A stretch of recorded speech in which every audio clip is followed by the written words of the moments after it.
Mapapanood na sa inyong telebisyon ng bayan ang Reclamation Watch. Tatalakayan sa mga programa ng Philippine Reclamation Authority na layong ihatid sa publiko ang kasalukuyang sitwasyon at kahalagahan ng reclamation project sa bansa. Si Isaiah Mirafuentes sa sentro ng balita. May bagong programa sa PTV4. Bagong programa na magbubukas ng kamalayan ng mga Pilipino para sa mas mabilis na progreso ng bayan.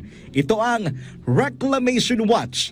Sa pagtutulungan ng Philippine Reclamation Authority at PTV4, ihahatid ng bagong programang ito ang epekto at kasalukuyang sitwasyon ng isinasagawang reclamation sa bansa. We are here to formalize our partnership for Reclamation Watch, a program that will bring a truly transformative story to the Filipino people, the story of our nation's vision and progress. Ito ay sa kabila ng ilang mga issue na naiuugnay sa reclamation.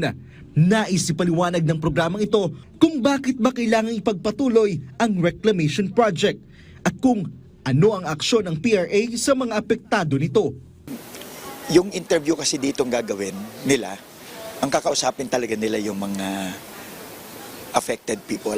Yung mga, kasi yung reclamation kasi may direct impact stakeholders, may indirect impact stakeholders. Ang maganda sa show na ito, i-interview nila, pupunta sila sa baba, interviewin nila talaga yung mga affected fisher folks. Makakasama natin sa programang ito ang mga bagong mukha ng PTV4 na sina Gabriel Lopez at Daniela Sanggalang. Because with this, it's a really great opportunity.